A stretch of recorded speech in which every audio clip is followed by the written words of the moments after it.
Ya, menjadi pertanyaan besar tentunya pemirsa, bagaimana bonus demografi ini bisa menjadi hal yang sangat diuntungkan, bukannya menjadi malapetaka, bahkan menjadi bom waktu. Karena diketahui pengangguran yang disumbang oleh generasi Z ini sangat besar, angkanya bahkan mencapai 10 juta orang. Nah, untuk membahasnya kita sudah bersama dengan Pak Trubus Rahadiansyah selaku pengamat kebijakan publik.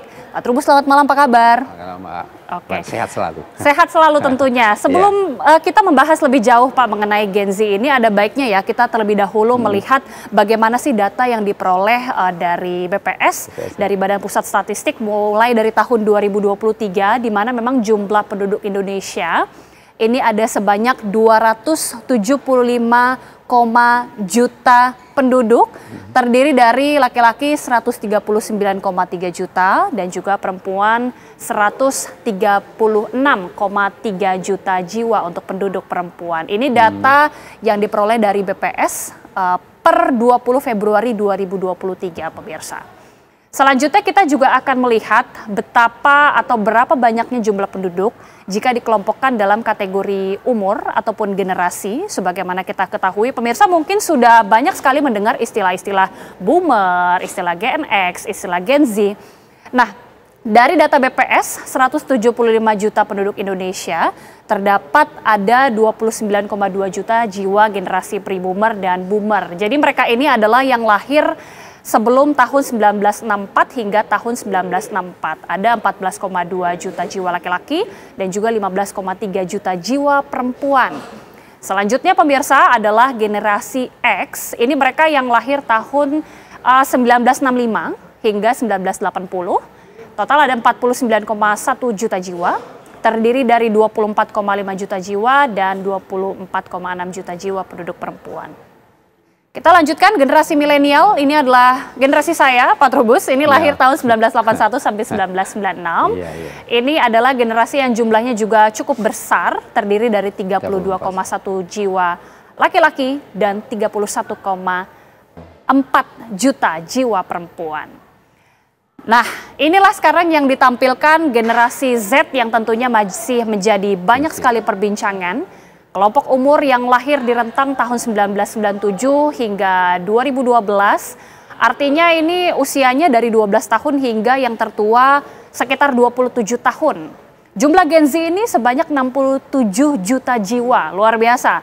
Terdiri dari remaja putra ada 34,4 juta dan juga remaja putri sebanyak 32,6 juta jiwa. Ini data jumlah penduduk berdasarkan generasi. Jika kita sudah lihat data yang diambil langsung dari Badan Pusat Statistik, jumlahnya luar biasa sekali. Kita akan simak lagi satu lagi data yang dihadirkan langsung dari Badan Pusat Statistik, pemirsa. Nah, ini adalah pos generasi Z yang juga sangat menyumbang angka yang besar sekali. Jumlahnya tidak main-main, pemirsa. 67,8 juta jiwa terekam dalam data BPS, 33,9 juta laki-laki, 33,9 juta jiwa anak perempuan. Jadi ini rentang usianya sekitar 12 tahun ke bawah. Artinya kalau kita bisa melihat, Pak Trubus, generasi pos Gen Z dan juga milenial luar biasa menyumbang kependudukan Indonesia begitu besar. Ini kan juga menjadi hal yang sebenarnya diuntungkan, tapi bisa juga itu satu sisi bom waktu. Bagaimana kemudian angka-angka ini kita khawatirkan tidak menyumbang angka pengangguran yang semakin besar, karena kalau angka pengangguran ini sudah menyentuh angka 10 juta jiwa. Iya, menurut saya ini perlu hadir pemerintah ya dalam ini negara untuk memberikan satu kebijakan tersendiri terkait dengan bagaimana masa depan Gen Z. Dalam arti bahwa nanti pemerintah perlu mengeluarkan satu kebijakan regulasi terhadap perkembangan ataupun masa depan dari Gen Z ini. Nah, misalnya bisa saja pemerintah nanti membentuk satu kementerian tersendiri terkait Gen Z ini. Karena kan ini menyumbang kontribusinya besar sekali, karena itu mungkin ada kan kita ada Kementerian Pemuda dan Olahraga mungkin selama ini sudah ada. Sudah ada, tinggal tambah saja misalnya Gen Z dimasukkan di situ bagian dari ini misalnya. Nah, atau juga nanti pemerintah perlu terkait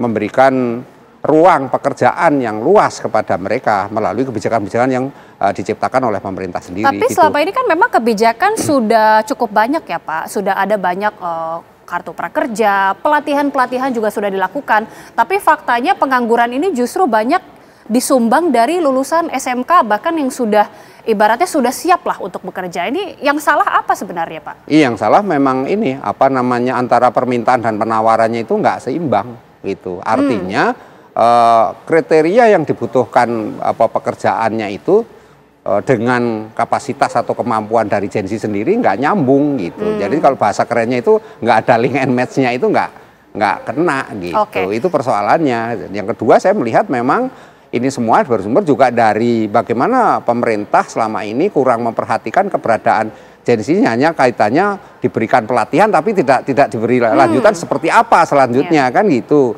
Apakah mereka bisa diterima di tempat pekerjaannya itu ataukah mereka bisa istilahnya mengembangkan kapasitasnya yang lebih luas dalam hal kemajuan mengenai teknologi misalnya, mengenai digital, mengenai lapangan pekerjaan yang selama ini bayangan masyarakat kan selalu cuma pekerjaan itu formal gitu. Nah sementara pekerjaan informal ini kan banyak.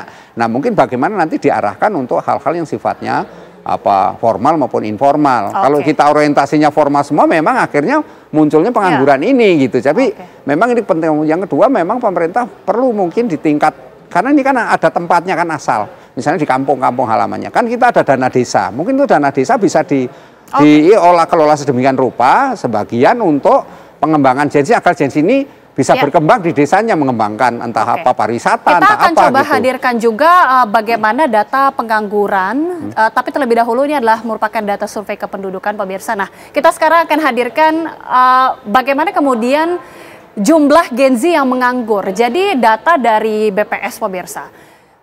Sekitar 9,9 juta, jadi memang tidak sampai 10 juta, tapi hampir ya. Jadi terdiri dari 4,17 juta orang dan juga laki-laki dan juga 5,73 juta orang perempuan. Ini adalah dari generasi Z yang rentang usianya tadi disebutkan sampai dari 12 sampai usia 27 tahun. Artinya memang ini angka yang besar sekali Pak. Tapi kalau tadi Pak kita juga akan menghadirkan bagaimana pernyataan langsung dari Menaker Ida Fauziah yang kemudian juga mengungkapkan bagaimana kemudian pernyataan dari pemerintah bahwa generasi Z ini memang salah satu yang menyumbang pengangguran yang paling besar di Republik Indonesia. Berikut pernyataan selengkapnya.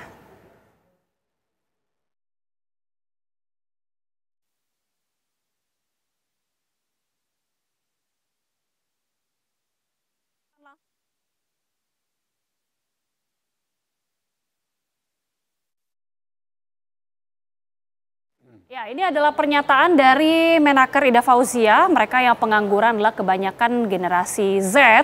Mereka yang rentang usianya 18 sampai 24 tahun, selesai lulus SMA, SMK, atau mereka lulus perguruan tinggi.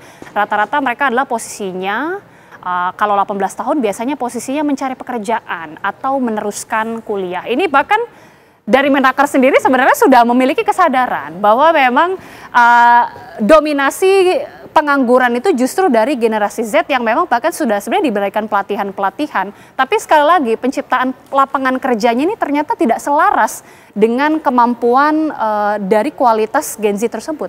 Iya, ini kan persoalannya kemudian banyak perusahaan menetapkan kriteria itu tidak selaras dengan kemampuan yang ada di Gen Z sendiri gitu loh. Jadi akhirnya Gen Z ini kesulitan untuk masuk lapangan pekerjaan yang sebenarnya cukup banyak juga, cuman karena Gen Z-nya tidak bisa menyesuaikan dengan perusahaan yang ditawarkan itu, jobnya lah, job desk-nya itu nggak ada, ya akhirnya mereka nggak bisa masuk. Sementara ini kan itu yang kedua, memang pemerintah sendiri harus memikirkan bagaimana kemudian agar perusahaan-perusahaan itu bisa menerima gitu loh, bisa menerima. Artinya kriterianya diturunkan. Mungkin pemerintah perlu juga menggenjot memberikan lulusan SMK juga paling besar. Besar. Nah ini kan juga harus disalurkan. Jadi tidak semerta-merta hanya mengatakan bahwa ini persoalan